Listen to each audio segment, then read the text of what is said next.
Tapi di sisi lain juga sebenarnya itu banyak juga hoax atau kayak misal misinformasi di media sosial. Gimana nih cara anak muda bisa memilah informasi ini, informasi politik yang benar? Ada tipsnya nggak, Mas? Oh iya, siap. Tidak bisa dipungkiri Mbak ya bahwasanya pemuda ini ialah pengguna media sosial terbanyak. Iya, benar. Pengguna media sosial terbanyak, jadi dan juga media sosial ini adalah tempat paling cepat penyebaran berita-berita, entah itu hoax ataupun asli. Iya, benar. Ya, kadang pemuda juga ini masih banyak sekali teman-teman yang berpikiran cepat share tapi tidak cepat cek. Oh iya. Podcast KPU Kota Kediri, sarana sosialisasi, edukasi dan informasi, cerdas memilih, aktif berpartisipasi, wujudkan demokrasi. Assalamualaikum warahmatullahi wabarakatuh. Halo teman pemilih, kembali lagi di podcast KPU Kota Kediri. Podcast sebagai sarana edukasi, sosialisasi, dan informasi terkait pemilu dan pemilihan, khususnya di Kota Kediri. Baik, kali ini bersama saya Farah yang akan menjadi host podcast pada episode kali ini. Dan pada episode spesial ini kita akan mengangkat tema, yaitu pendidikan politik pemuda, fondasi demokrasi berkelanjutan. Dan di sini kita bakal bahas gimana sih peran penting anak muda ini dalam membangun demokrasi yang sehat dan berkelanjutan. Dan pada episode kali ini kita sudah kedatangan tamu spesial, narasumber yang inspiratif, yaitu seorang tokoh muda, aktivis mahasiswa yang concern banget sama pendidikan politik pemuda. Saat ini beliau menjabat sebagai Ketua Pimpinan Cabang Ikatan Pelajar Nahdlatul Ulama, yaitu Mas Renal Bagus Angrito yang biasa disapa Mas Renal. Halo Mas Renal. Halo Mbak. Iya, halo. Bagaimana kabarnya hari ini? Alhamdulillah sehat. Alhamdulillah. Boleh mungkin menyapa dan perkenalan diri terlebih dahulu ke teman pemilih nih. Oke, terima kasih atas waktunya Mbak. Assalamualaikum warahmatullahi wabarakatuh. Halo teman-teman pemilih. Perkenalkan, nama saya Renal Bagus Angrito. Teman-teman biasa memanggil saya Renal. Oke, Mas Renal. Ini kesibukannya apa nih? Kuliah atau sudah lulus ya? Sudah lulus. Oh, sudah lulus, alhamdulillah. Oke, nah kali ini kita akan ngobrol nih Mas, masalah pendidikan politik. Nah, kali ini kita mengangkat judul atau tema yaitu pendidikan politik pemuda, fondasi demokrasi berkelanjutan. Oke.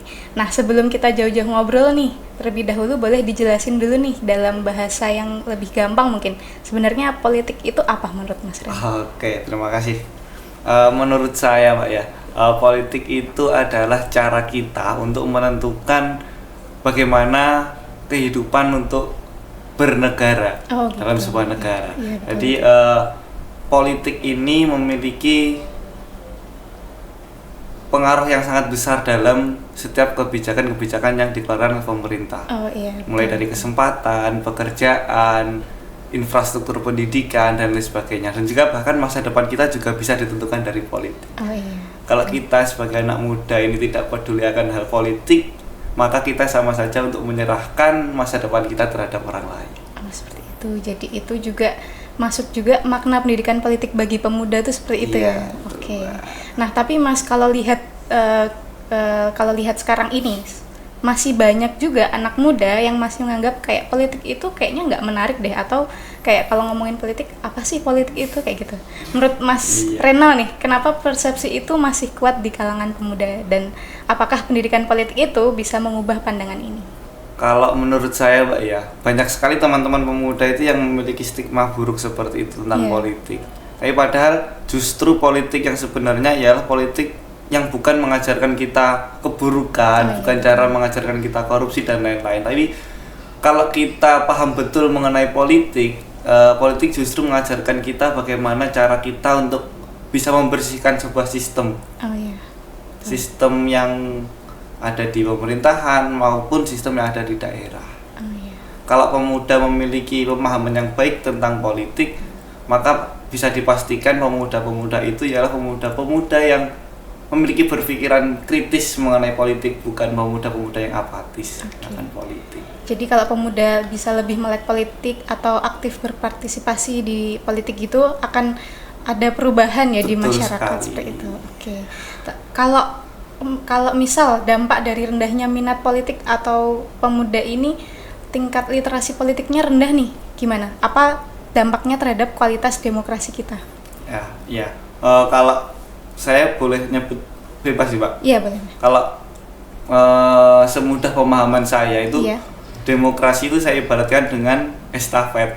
Oh iya. Ya, kalau estafet ini tidak kita teruskan, tidak kita jaga, ya maka demokrasi ini akan jatuh. Oh iya. Nah, kita sebagai pemuda kita memiliki kewajiban untuk menjaga estafet tonggak estafet demokrasi ini. Kita wajib menjaga untuk meneruskannya, sehingga nanti kita juga harus untuk mewujudkan bagaimana nantinya demokrasi yang berkelanjutan, yang lebih baik lagi. Oh itu, iya, berarti masih masuk lagi sesuai dengan tema kita hari ini, yaitu bahwa demokrasi berkelanjutan. Jadi makna berkelanjutan di sini bahwa kita sebagai anak muda ini membawa tongkat estafet. Betul itu sekali. Oke. Kalau menurut Mas Renal sendiri, pendidikan politik itu sebenarnya harusnya dimulai dari mana? Apakah dari keluarga, atau dari sekolah atau kampus, atau malah dari lembaga seperti KPU ini? Oke. Pendidikan, Mbak ya. Iya. Kalau Pendidikan politik. boleh saya bilang bahwasanya kalau kita ingin menuju hal yang besar, kita harus memulai dari hal yang paling kecil dahulu, yakni di keluarga. Iya, betul. Iya. Jadi dari lingkungan yang Lingkungan paling yang kecil paling dulu kecil. ya untuk pendidikan politik itu. Ya, betul, Mbak. Nah, kalau kita ngomongin soal implementasi dari pendidikan politik pemuda itu sendiri, sebenarnya KPU ini kan selama ini dikenal aktif menggelar sosialisasi di sekolah, di kampus, seperti itu, terkait pendidikan politik kepada pemuda terutama, karena kan kita menyusur ke sekolahan atau universitas seperti itu. Menurut Mas Renal, apa langkah paling efektif agar kegiatan kayak gini itu benar-benar berdampak bagi pemuda? Langkah yang efektif untuk memberikan dampak kepada pemuda, Pak ya. Iya. Ya, kalau per hari ini ya saya juga sering diskusi dengan teman-teman bahwasanya gimana sih cara yang cocok untuk kita sebagai organisasi ini agar diminati oleh teman-teman pemuda. Iya, benar. Ya, karena tidak dipungkiri bahwa teman-teman generasi apa ini namanya, Z atau Alpha? Generasi Z. Generasi Gen Z ya biasanya. Gen kita Z sebut. itu sangat sulit-sulit gampang. Iya, benar. Kita harus pintar-pintar untuk ikut arus mereka, tapi yang kita ikut arus bisa mengarahkan, bukan kita betul. ikut arus tapi kita ikut-ikutan arus. Iya, betul, itu betul sih. Jadi kita harus memahami terlebih dahulu apa sih yang kira-kira Gen Z per hari ini itu diminati, banyak minatilah. Kita masuk, habis masuk kita arahkan pelan-pelan menuju pendidikan politik. Betul, berarti kayak kita ngikut stylenya dulu gimana, terus tapi tetap kita arahkan gitu ya. Iya, betul. Oke. Nah, tapi gimana cara membuat pendidikan politik ini kayak terasa dekat dan relevan dengan kehidupan anak muda? Gimana caranya biar mereka tuh kayak ngerasa pendidikan politik tuh dekat dan jadi kayak biar oke, aku bakal ini kok, aku akan lebih melek tentang pendidikan politik ini. Ya, kalau menurut saya, Mbak ya, politik itu adalah makanan sehari-hari. Oh, iya. Politik itu lahir dari hal-hal paling kecil dari kehidupan kita. Contoh, kita sering aktif diskusi di sekolah bersama teman-teman atau aktif diskusi di organisasi, itu juga masuk dalam bagian politik. Gitu. Terus kita juga sering mengawasi kayak kebijakan-kebijakan daerah. Oh, aku bayar pajak tapi uangku di mana ya? Aku awasin lah, coba. Itu juga termasuk hal politik. Iya, dan yang paling menurut saya ini perlulah teman-teman pemuda ini galanglah petisi-petisi online, Mbak. Karena kan kita juga pengguna medsos nih. Oh iya, betul. Petisi-petisi online yang mendukung, tapi Iya. petisi-petisi online yang mendukung mengenai isu-isu pendidikan, isu-isu pemuda dan lain-lain sebagainya. Oh iya, seperti itu. Jadi sebenarnya politik itu juga udah dekat Dekat dengan kehidupan dengan kita kita. sehari-hari Ya, betul gitu. sekali. Terutama anak muda. Iya. Ya. Nah, tadi ngomongin tentang di media sosial. Kita kan emang sekarang ada di era digital. Iya. Banyak juga konten politik di media sosial. Iya. Menurut Mas Renal, apakah media sosial ini bisa menjadi sarana pendidikan politik yang efektif buat anak muda? Ya, sangat bisa, Mbak. Karena kalau ya teman-teman dan juga guru-guru saya dulu menyebut media sosial atau handphone ini ialah bisa kita jadikan setan kalau kita menggunakannya nggak jelas, bisa kita jadikan guru kalau kita penggunaannya jelas. lebih jelas. Oh iya. Gitu. Jadi memang medsos ini bisa juga menjadi sarana pendidikan Betul politik, sekali. apalagi buat anak muda zaman Iya, sekarang iya, sangat iya, dekat sangat TikTok dekat, seperti iya. itu ya. Oke. Tapi di sisi lain juga sebenarnya itu banyak juga hoax atau Iya, kayak betul misal sekali. misinformasi di Iya, media iya. sosial. Gimana nih cara anak muda bisa memilih, bisa memilah informasi ini, informasi politik yang benar? Gimana? Ada tipsnya nggak, Mas? Oh iya, siap. Tidak bisa dipungkiri Mbak ya bahwasanya pemuda ini ialah pengguna media sosial terbanyak. Iya, benar. Pengguna media sosial terbanyak, jadi dan juga media sosial ini adalah tempat paling cepat penyebaran berita-berita, Iya, entah iya. itu hoax ataupun asli. Iya, benar. Ya kadang pemuda juga ini masih banyak sekali teman-teman yang berpikiran cepat share tapi tidak cepat Nggak- cek. Oh iya, nggak dicek dulu. Nggak dicek dulu, langsung syukur di share saja. Yaitu kalau tips dari saya biasanya menerapkan 3M, Mbak. Apa tuh? 3M. Yang pertama ialah meminta fakta. Oh, meminta Ketika ada berita yang dikirimkan, saya minta fakta, jangan hanya kita percaya dengan modal screenshot saja iya. atau dari share-share dari Betul, teman-teman. betul. Terus yang kedua ialah menilai dengan akal sehat, Kak. Ya. Ya kita harus tahu isi betul bahwasanya berita tersebut aktual atau bahkan tidak masuk akal. Iya, benar. Ya, yang terakhir ialah menguji silang. Jadi kita tidak boleh berpatokan dengan hanya salah satu sumber berita saja. Oh, jadi kita cari dari berbagai Cari sumber. dari berbagai sumber. Oke, jadi itu tipsnya biar kita anak muda ini nggak kena hoax atau Iya, misinformasi iya, gitu ya. betul, Kak. Kalau menurut Mas Renal, seberapa penting kolaborasi antara KPU, lembaga Iya. pendidikan sama komunitas pemuda misalnya dalam memperkuat pendidikan politik ini? Ya, sangat-sangat berpengaruh, Mbak. Kebetulan saya kemarin pas waktu masih di IPNU Kecamatan Kota, saya berangkat dari Kecamatan Dari Kota. Kecamatan Kota Iya, sekarang. saya berangkat dari Kecamatan Kota dan rentan usia dari teman-teman IPNU sendiri ialah di usia-usia pemilih pemula. Iya, benar. Pas waktu saya menjabat di Kecamatan Kota kemarin, kebetulan mendekati dengan pesta demokrasi. Oh, pemilu saat itu? Ya, pemilu Oh, saat pemilu, itu. ya. Dan alhamdulillah KPU Kota Kediri ini bisa mewadahi teman-teman, Iya. baik dari organisasi entah dari IPNU maupun organisasi lainnya yang sudah Iya. saya ketahui ini untuk memberikan edukasi nih Oh iya. mengenai pemilihan Oh iya, jadi melakukan sosialisasi. Iya, betul pendidikan. sekali. Oke, seperti itu. Jadi memang kolaborasi antara KPU, terutama juga komunitas pemuda ataupun lembaga pendidikan ini benar-benar sangat penting ya. Sangat penting kolaborasi sekali, ini. Mbak. Oke, gitu ya teman pemilih. Seperti yang disampaikan narasumber kita bahwa ternyata membangun literasi politik itu juga butuh kolaborasi dari semua pihak seperti itu. Dan tentu pemuda jadi kuncinya di Kunci- sini. kuncinya, Oke. ya. Kalau ngomongin masalah tantangan nih, apa tantangan terbesar yang mungkin dihadapi sama generasi muda dalam berpartisipasi politik saat ini? Tantangan paling besar untuk generasi muda dalam menghadapi, Dalam berpartisipasi politik? ya kalau menurut saya tantangan paling besar teman-teman pemuda untuk berpartisipasi ya apatis. Oh iya, tidak Banyak peduli. sekali gitu ya. pemuda yang tidak peduli akan hal politik. Belum banyak yang kayak merasa kayak ini penting gitu ya, Iya, jadi kayak karena nggak peduli.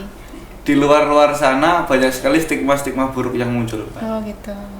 Nah, terus kalau menurut Mas Renal, cara menumbuhkan semangat partisipasi politik ini gimana? Karena kan banyak yang ya kita lihat mungkin banyak juga yang apatis atau tidak peduli seperti tadi. Iya.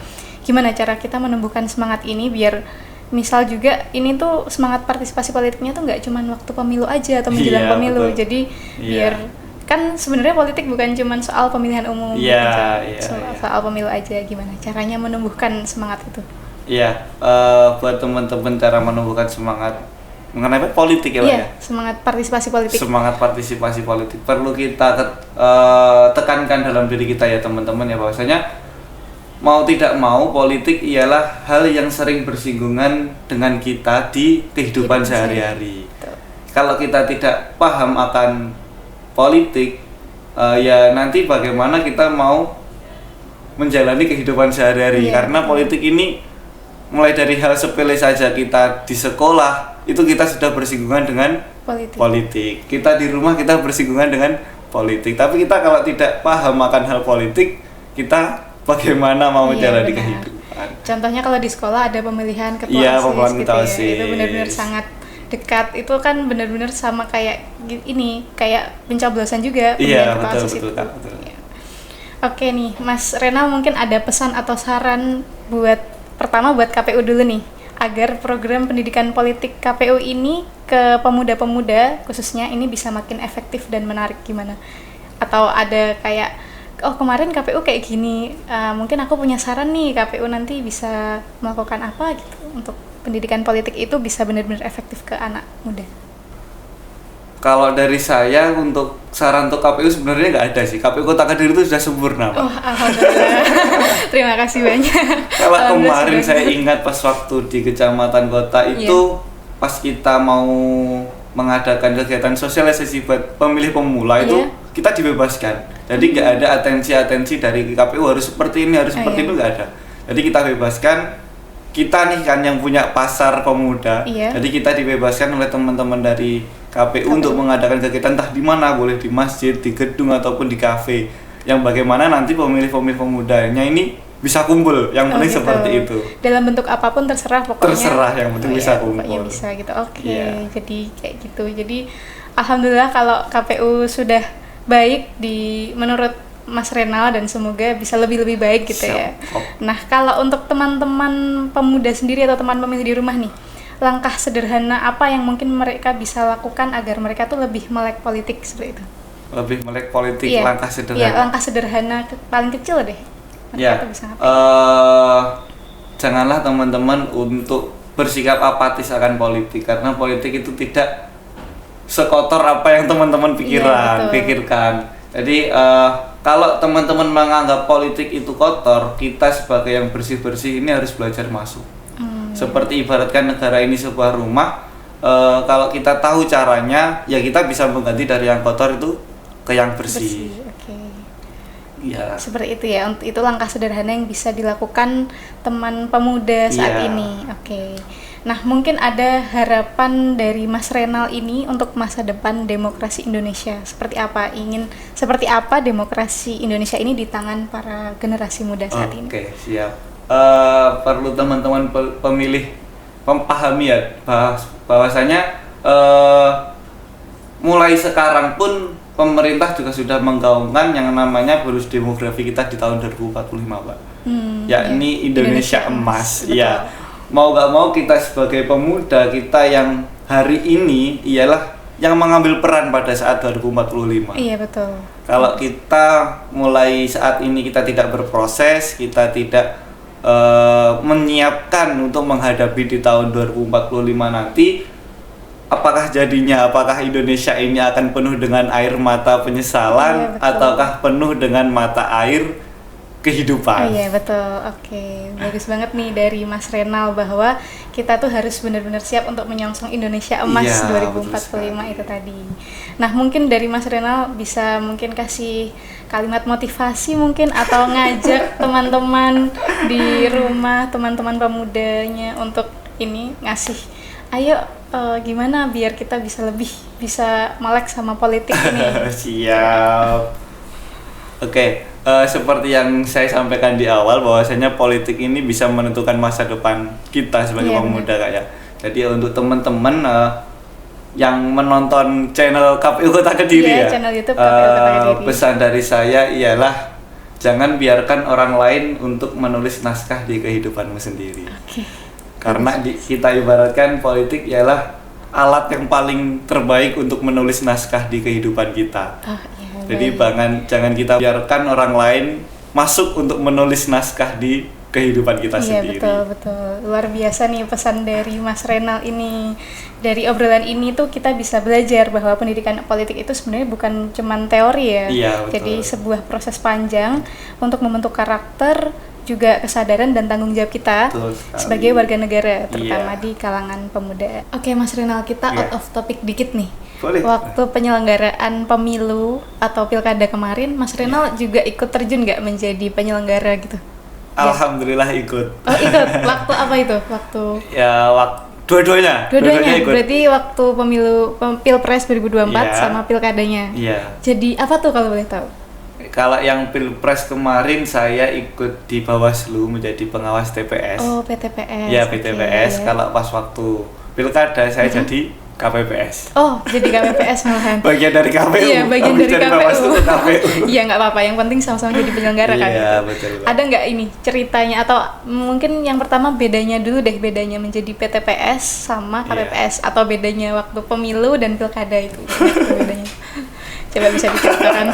Ya, kalau bedanya sendiri pas waktu saya menjadi pengawas TPS dengan menjadi KPPS, nggak ada bedanya, Mbak. Sama-sama penyelenggara. Sama-sama sibuk. Sama-sama sibuk, Sama-sama repot sibuk. juga. Sama-sama repot. Cuma bedanya mungkin di tupoksi sih. Oh iya, kalau betul. pas waktu saya menjadi PTPS, kita fokusnya hanya mengawasi. Oh iya, betul. Bagaimana pesta demokrasi ini bisa berjalan sesuai dengan yang ditentukan. Oh iya, betul. Peraturan-peraturan dapat terpenuhi dan juga tidak ada pelanggaran-pelanggaran politik yang terjadi. Jadi sekedar mengawasi teman-teman KPPS Iya, saat itu ya, iya. menjadi PTPS. Kalau menjadi KPPS nih, habis ngawasi sekarang Mas Renal yang Terlibat. iya, benar, yang kerja, yang diawasi bisa dibilang kayak gitu. Gimana Iya. waktu jadi KPPS?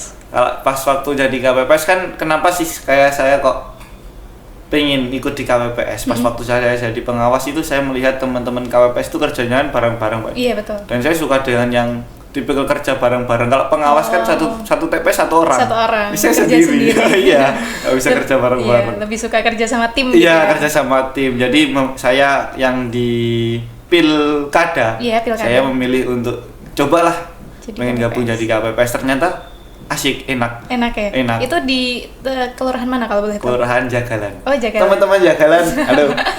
Oke, ini salah satu KPPS di Kelurahan Jagalan kita nih ternyata Mas Renal. Oke, itu ada ini nggak kayak cerita-cerita menarik mungkin atau kayak ternyata gini ya jadi KPPS atau jadi PTPS, ada Iya. cerita uniknya nggak atau menarik? Coba cerita. Ada sih, Pak.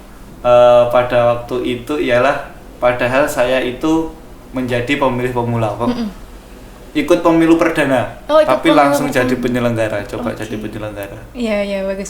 Karena saya melihat kayak PTPS, KPPS itu seperti apa pas waktu saya belum menjadi pemilih. Iya. Asik. Ternyata pas waktu tepat pada waktunya saya menjadi ikut pesta demokrasi, ternyata asik juga. Lebih asik. Lebih asik Nggak ada- ikut seperti itu. Oh iya, nggak ada cerita-cerita menarik gitu apa? Ada. Coba diceritain. Pas waktu itu kejadian pas waktu apa ya? Pilkada? Pas waktu pilpres. Oh, Pas waktu saya pilpres masih malahan. pengawas. Oh iya, waktu Pengawas. Februari berarti. Iya, yang Februari iya. itu kebetulan di Jagalan itu ada 1, 2, 3, 4, 5 kalau nggak salah. Ada 5 TPS. Ada 5 Nah, di TPS. situ ada salah satu TPS pas waktu kena hujan itu bocor. Oh, TPS-nya bocor. Iya. Terus gimana tuh cara Ya menyikapi? mau nggak mau teman-teman yang mungkin di KPPS lain, di TPS lain itu masih belum ada kan, masih ada yang break, masih Iya. ada yang sudah mulai perhitungan, itu ikut membantu terlebih dahulu Oh, temennya gitu. yang kesusahan. Oh iya benar. Karena gotong royong di Desa Jagalan itu gini, Mbak. Luar biasa ya, luar biasa. Kalau waktu jadi KPPS-nya nggak ada? Kalau pas waktu jadi KPPS, kalau cerita menarik nggak ada sih, karena overall teman-teman kerjanya perfect semua. Oh iya, lancar semuanya Lancar ya? semua. Alhamdulillah. Jadi kayak gitu nih, jadi Mas Renal ini ternyata juga ikut terjun di penyelenggaraan pemilihan dua-duanya, jadi pemilih pemula juga, tapi langsung terjun menjadi penyelenggara. Oke, terima kasih banyak Mas Sama-sama, Renal Mbak. untuk ilmunya dan inspirasinya hari ini. Terima Iya, kasih terima juga kasih. atas waktunya, kehadirannya di KPU Kota Kediri. Semoga sukses selalu. Amin. Sudah habis lulus ya kemarin. Iya. Oke, dan buat teman pemilih, jangan lupa untuk terus ikuti podcast KPU Kota Kediri. Jangan lupa like, comment, share, dan subscribe video YouTube kami. Jangan lupa juga untuk follow media sosial KPU Kota Kediri. Dan sampai jumpa di episode berikutnya. Tetap semangat, tetap cerdas, dan jadilah pemilih berdaulat untuk Indonesia yang lebih demokratis. Sampai jumpa. Dadah. Wassalamualaikum warahmatullahi wabarakatuh.